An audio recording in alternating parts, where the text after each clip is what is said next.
História infantil. A menina e o jardim. Era uma vez uma menina chamada Clara, que vivia em um bairro simples, cheio de casas aconchegantes e pessoas amigáveis. Todos os dias, ao voltar da escola, Clara passava por um terreno abandonado no meio do bairro.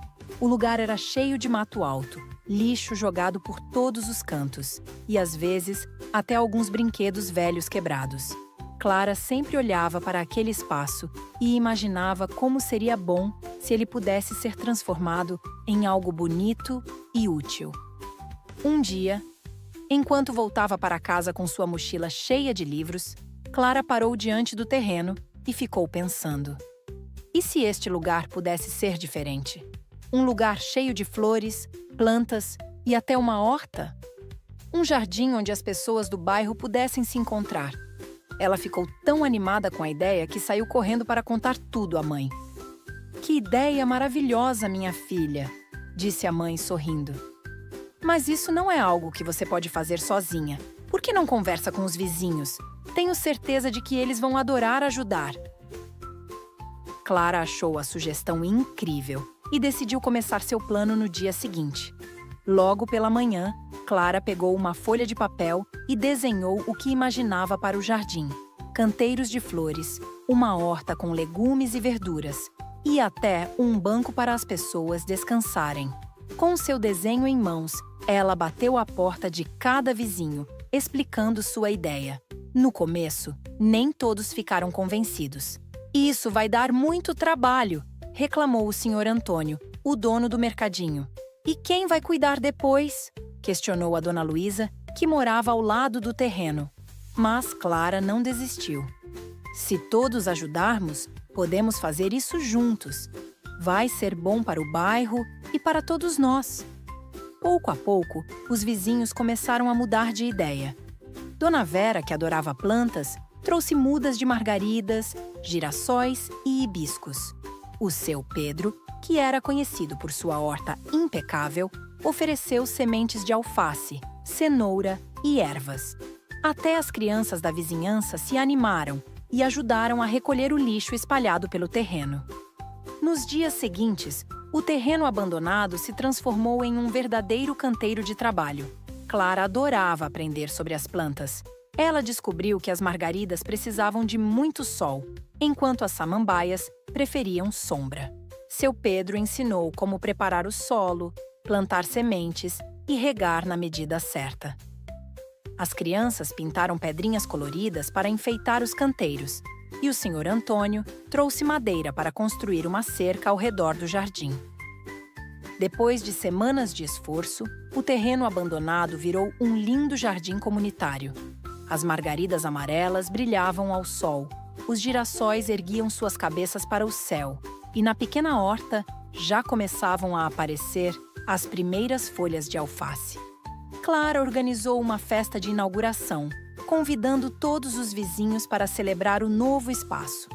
Naquele dia, Dona Luísa, que no início havia reclamado, disse emocionada: "Ficou maravilhoso, Clara. Você nos ensinou o quanto podemos transformar as coisas quando trabalhamos juntos." O jardim se tornou um ponto de encontro para o bairro. As crianças adoravam brincar por ali, enquanto os adultos cuidavam das plantas e conversavam. Clara, orgulhosa, olhava para tudo aquilo e sabia que havia aprendido uma grande lição. Com determinação e união, até os lugares mais esquecidos podem florescer e trazer alegria para todos. E assim, Clara continuou cuidando do jardim com os amigos e vizinhos, que florescia cada dia mais, junto com a amizade e a cooperação entre todos.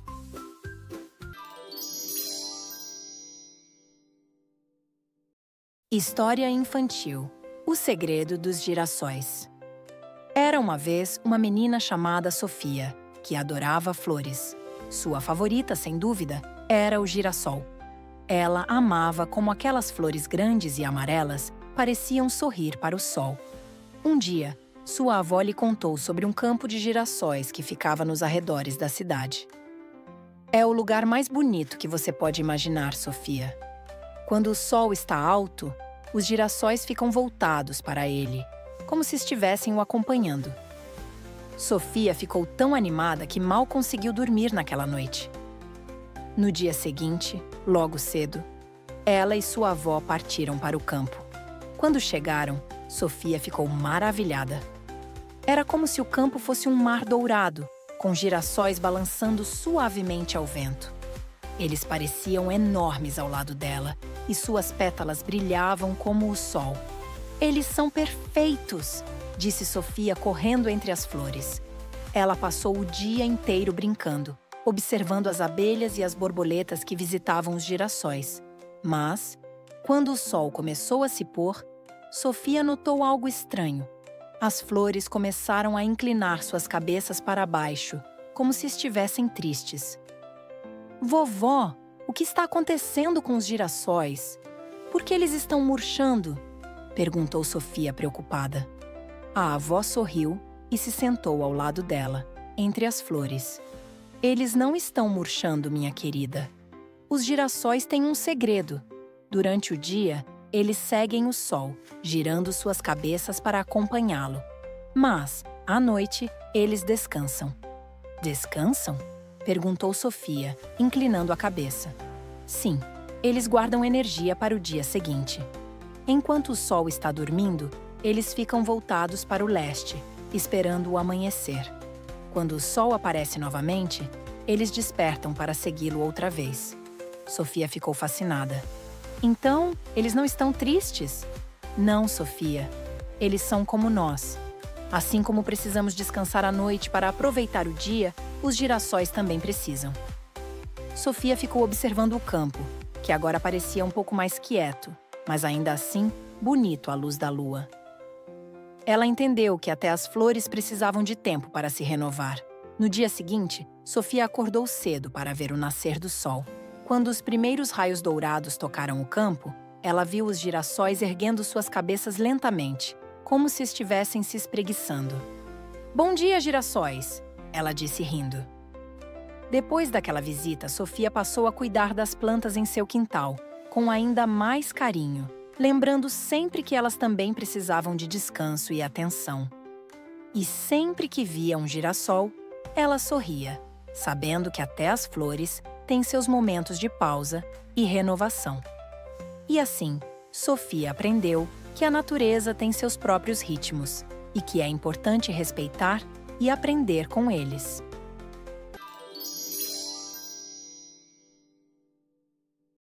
História infantil: O menino e a tartaruga. Era uma vez um menino chamado Léo, que morava perto de uma linda praia, onde passava horas brincando e explorando a areia e as pedras, e sempre ficava encantado com a beleza do mar e das criaturas que ali viviam. Mas um dia, enquanto caminhava pela beira da praia, Léo encontrou algo inesperado. Uma tartaruga marinha estava encalhada na areia.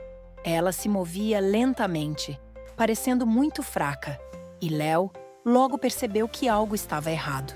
Ele se aproximou com cuidado e viu que a tartaruga estava com as nadadeiras presas em pedaços de plástico, garrafas e sacolas, deixados por turistas que visitavam a praia.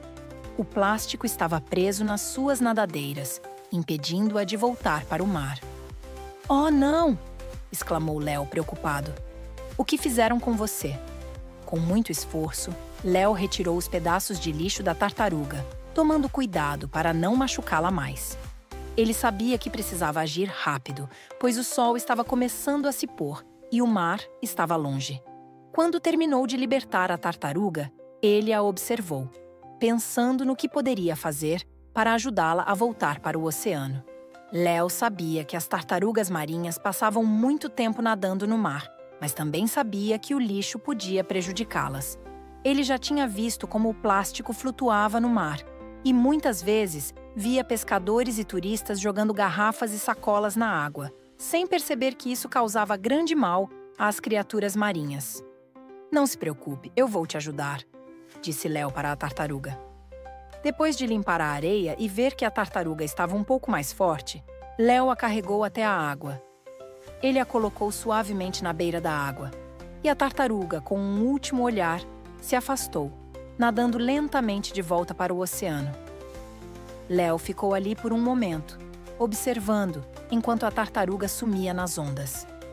Ele sentiu uma sensação de missão cumprida, mas também percebeu que o trabalho estava apenas começando. Nos dias seguintes, Léo começou a falar sobre o que havia acontecido com seus amigos, sua família e até com os turistas que vinham para a praia. Ele passou a organizar pequenas campanhas de limpeza na praia e alertava as pessoas sobre os perigos do lixo no mar. Léo sabia que, se todos ajudassem a manter o ambiente limpo, as tartarugas e outros animais marinhos teriam mais chances de sobreviver. A cada visita à praia, Léo se sentia mais determinado a fazer sua parte. Ele recolhia lixo, reciclava o que podia e ensinava outras crianças sobre a importância de manter o oceano limpo. E sempre que via uma tartaruga nadando nas águas, ele sorria, sabendo que um pequeno gesto podia fazer uma grande diferença.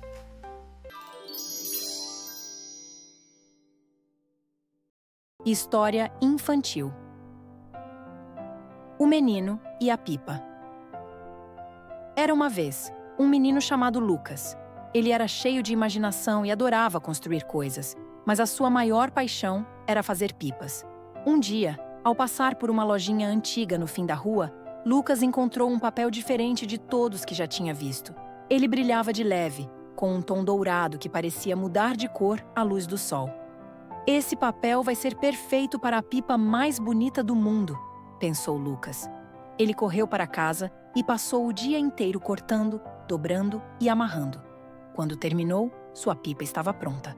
Tinha uma rabiola longa, cores vivas e um brilho que lembrava as estrelas.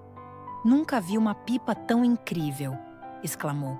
Ansioso, Lucas foi até uma colina, onde o vento era forte. Ele segurou a pipa com firmeza e, com um empurrão, a soltou no ar. A pipa subiu com uma rapidez impressionante, dançando no céu como se tivesse vida própria. De repente, algo mágico aconteceu. Uma rajada de vento pegou Lucas de surpresa e a linha da pipa começou a puxá-lo. Antes que ele pudesse soltar a linha, a pipa o levantou do chão e ele começou a voar junto com ela. "Uau, estou voando!" gritou Lucas, meio assustado, meio empolgado. Ele segurava a linha com força, enquanto a pipa o levava para longe da colina e sobrevoava lugares que ele nunca tinha visto antes.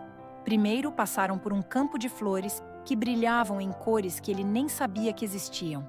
As pétalas dançavam ao vento, como se estivessem dando boas-vindas a Lucas. Depois, sobrevoaram uma cachoeira gigante, onde o arco-íris parecia tocar a água. Peixes dourados saltavam do rio, brilhando como o sol. Em seguida, a pipa o levou até um vale cheio de árvores mágicas, com folhas que cintilavam como cristais. Fadas voavam entre os galhos, acenando para Lucas com sorrisos radiantes. Quanto mais longe a pipa o levava, mais incrível o mundo ficava. Mas, depois de um tempo, Lucas começou a ficar preocupado. "Esses lugares são lindos, mas como vou voltar para casa?" pensou ele, com um friozinho na barriga. Ele tentou puxar a pipa de volta, mas ela continuava a voar, levando-o para novos lugares. Lucas começou a sentir saudades de sua casa e da sua família. Foi então que ele ouviu uma voz suave, quase como o vento sussurrando em seu ouvido. "Não tenha medo, Lucas. O papel dessa pipa é mágico e ela sempre saberá o caminho de volta."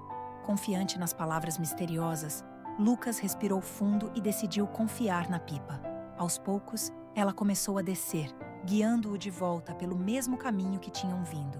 Eles passaram novamente pelo Vale das Árvores Cintilantes, pela cachoeira e pelo campo de flores, até que, finalmente, Lucas viu sua colina. Com um último sopro de vento, a pipa o pousou suavemente no chão. Lucas soltou a linha e a pipa flutuou por alguns segundos antes de descansar gentilmente em suas mãos. Ele olhou para a pipa e sorriu. "Você me levou em uma grande aventura, mas me trouxe de volta para casa. Obrigado." E, a partir daquele dia, sempre que Lucas soltava sua pipa, ele sabia que uma nova aventura mágica podia começar. Mas ele também tinha certeza de uma coisa: a pipa mágica sempre o levaria de volta para onde ele pertencia.